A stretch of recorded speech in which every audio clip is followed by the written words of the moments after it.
Hello friends, welcome back to my channel. I'm Sarah Sunstone, and today we're going to be taking a much closer look at the brand new trailer for Coral Island. It was another whirlwind of a trailer packed with so many small details that were so easy to miss. So I'm gonna take you through this trailer frame by frame, and we are going to discuss everything that we can spot in it. So you'll notice that the opening screen is the same setting that we saw in the previous trailer, this little shortcut area. So in the first clip, we're at White Flamingo clothing store. We can take a look at the UI, which we have already seen, but this does show us different clothing options that we have not yet seen. So we're in the bottoms category, and here we can see some really clean looking pants, some ripped jeans that look super cute, and then some denim shorts. Just a reminder that these prices here are most likely just placeholder prices. I don't think every single item is gonna be $1. I think it's gonna be more, and I hope so. It looks like down in the left-hand corner where it says 23 spaces available, I'm thinking that must be in our inventory. We get to see another player in the next shot, and here we're looking at a selection of shoes. So we have already seen these boots, but now we also get to look at these slip-on shoes. I'll probably go for some of these, and also some really cool looking sneakers. I love this last color variant. I think that is so nice. And then in the third shot of the White Flamingo clothing store, we get to look at the glasses. These are all the same as what we've previously seen, but one thing that's really nice about these first 3 frames of the clothing store is it's showing how all of the clothes will fit on any different body type. So it doesn't matter what body type you choose, you can pick any item of clothing you'd like and put it on your player, just as it should be.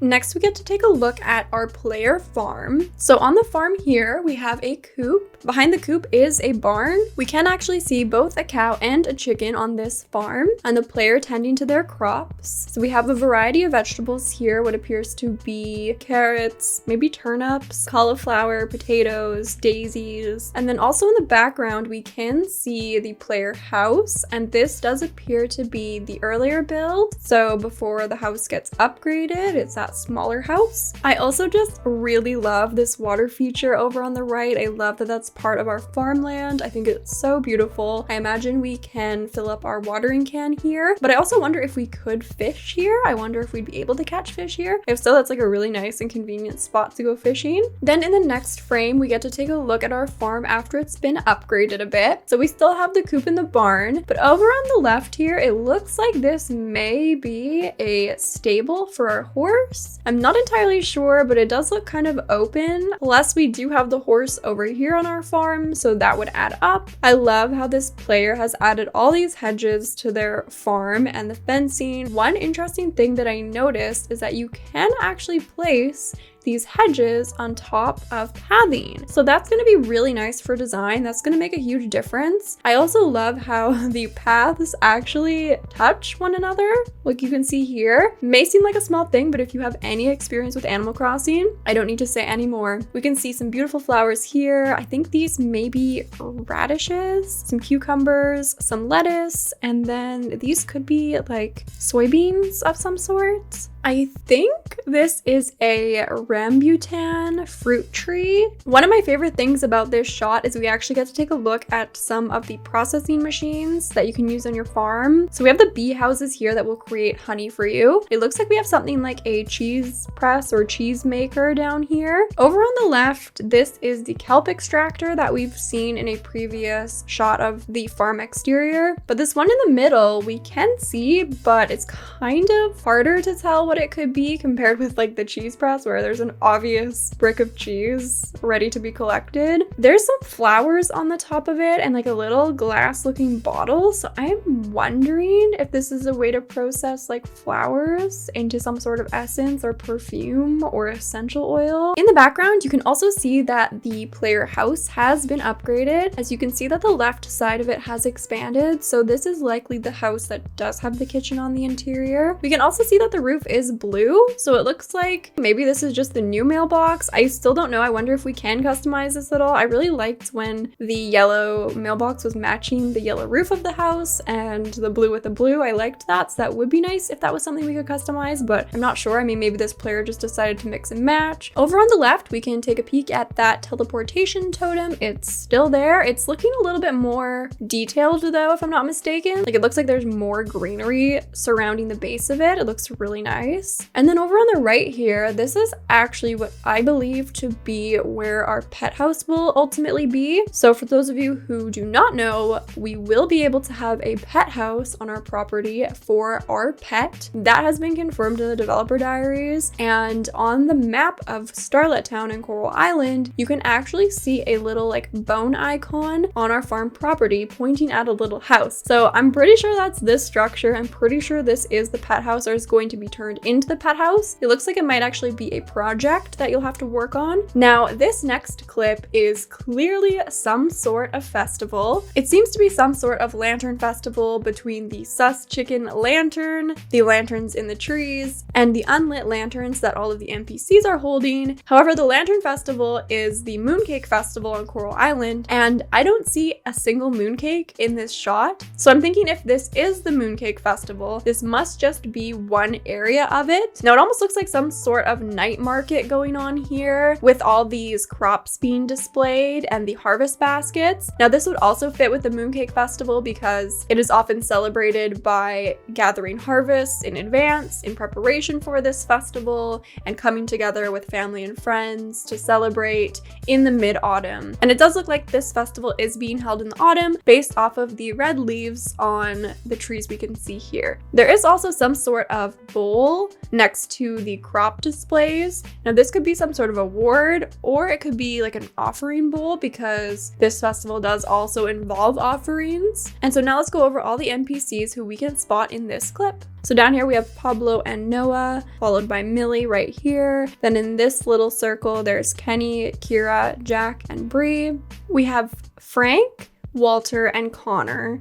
And Connor. Does this not look like a second Connor doing a T-pose? I think it is. Sorry, Stairway, I had to point it out because like it's pretty funny, okay? We also have Yuri, Erica, Paul, Theo, oh, and Sam back here behind the chicken's tail as well. And the player, Scott, Lily, Zara, and mystery NPC. We still don't know this character's name yet, but they are here. So in the next clip, we're at the beach, on the docks, by the diving pier. So there's a cute little sign here that indicates you go this way to go diving.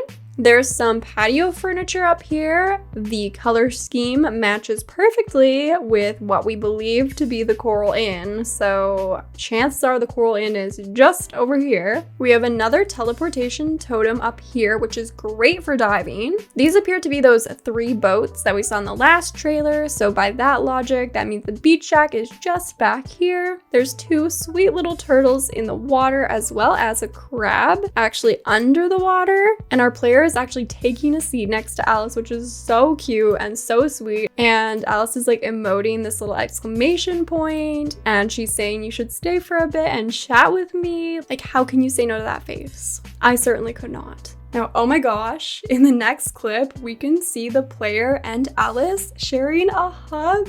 It's the cutest thing ever, honestly, and I'm so happy to see this because one of my big questions was whether or not we'd actually be able to hug. This is on our farm, so it looks like the farm is expanding even more on the left here. This appears to be a new fence, or maybe a new version of an older fence we saw. And then this is a pond that is also on our farmland, so it's really nice. I love how much water is actually on our farmland. The next clip, we can take a look at the underwater scenery. So tons of trash. Luckily, we have the handy dandy of Aquatic to suck it all up. We also have Kibble down here with us as our diving buddy. You can see the dead coral around here that hopefully by the end of our work, we will have it restored and thriving again. That's the goal. Aside from all the trash, we can see some sand piles, some bits of kelp, and then also a collectible here. This structure over here we're thinking may interact with Kibble in some regard or interact with the lab back on land, maybe monitoring the state of the ocean and maybe the water temperatures. We're not sure, but all the diving is being revamped, so I think we're gonna get a pretty good overview of that at the end of this month, and it may all be different by that time, so who really knows. The next clip, we get to take another look at the Coral Island current, still filled with trash, and hopefully as we clean the ocean floor, this will also become cleaner, and maybe we'll be able to use it as a fast travel system underwater, maybe to access the merfolk kingdom. I just happened to notice there were no merfolk in this trailer, which is fine. It's fine. They ask you how you are, you just have to say that you're fine when you're not really fine, but you just can't get into it because they would never understand. And another thing we do now know is we actually can upgrade this diving suit, which we'll need to do in order to dive to deeper depths. And okay, this shot, it's probably the thumbnail. It is everything. Getting to see these characters so up close and personal. I love how their 3D models look. So from left to right, we have Noah, Leah,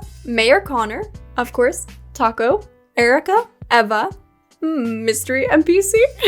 That is all I will say. Of course, we have the player front and center. Back here we have Miss Suki. We have Pablo, Theo, another character whose name also isn't public information, Zara, and Sunny. They are all standing on the beach. Off to the right here appears to be a beach volleyball court. Over to the left is where the beach shack is. Then in this frame, we can see those balloons and kites that were in the official cover art that we were talking about. This front one is a pufferfish balloon, as we can see their logo on the flag below it. It looks like these kites and balloons are most likely set up for some sort of festival or event. It could be for the beach cleanup festival, which I think is quite likely, especially if we follow my theory that the beach cleanup festival is put on by Pufferfish. Over on the left, we can see the Coral Island entrance sign, so this area is all off to the right from it. Behind the sign, we can actually get our very first clear look at the coffee stand, which looks like it is called Raja. Does that sound like a name? Looks so cute. Little espresso machine, coffee cups, little closed sign, some tables. I cannot wait to visit this coffee stand. Behind here, we can see Sam's and the Starlet Town fountain. We can also see the teleportation totem out front of Sam's. We can also see the fish and sip or the tavern. Over to the right, we can see a boardwalk with some buildings behind it. Over here we can spot Zara looking out over the water and a very extravagant boat. The original boat we saw in the original trailer that we assumed was Zara's boat looks basically nothing like this one. But since everything has gotten an overhaul, it's highly likely that this is Zara's boat, and it's definitely fancier than what I was expecting, but you know what? She's obviously doing well, so good for her. And then over to the right here, we can see a teleportation totem and another unknown building. This is also like such a small detail, but I think it's so cute how there's a sign out front of the fish and sip that says live music, because that's where Theo performs, and I just think that's like, it's just such a cute little detail, you know? Okay, and then here it looks like we are entering a cutscene of some sort where our player is walking into the entrance of the dreaded Pufferfish Oil Drilling Corporation's office. Some details that I love are this cleaner, safer, greener sign, as well as the Save the Island at the entrance, and over top of the mini golf course, which yes, this is a mini golf course. And I'm not sure if it's literally just like one hole or if we just kind of like go up to it, interact with it, and then we're actually, you know, in the mini golf mini game. I love this mural, or I want to love it. I mean, it looks really good and I love it, but then it has this pufferfish logo in it and it just ruins it in the best way possible. So Pufferfish has this whole thing going on that they like love the environment and they're gonna save the island and everything, you know, is green and clean and safe. I think that's so eerie because that's like so real. Like there's so many corporations out there that use eco-consciousness as a marketing tool. So this is like super on the mark, but I love that we're finally getting a small look at the story of Coral Island and and what we're gonna have to battle essentially. So everyone's kind of gathered out front of here. I love this like harsh angular architecture with the marble and the concrete. It's so pufferfish, so corporate, so perfect. So up front here we can see Joko, Emily, Theo, Eva, Ling, Alice, Sam, Pablo, Yuri, Erica, Raphael, Jack, Frank, Suki, Betty, Noah, Millie, Kenny, Luke, and then of course Macy, Connor, and Karen. A lot of the Islanders are obviously like angry and shocked, and there's some commotion going on here. It seems like they're not very happy, and I love seeing Karen's full-on 2D portrait. She looks gorgeous.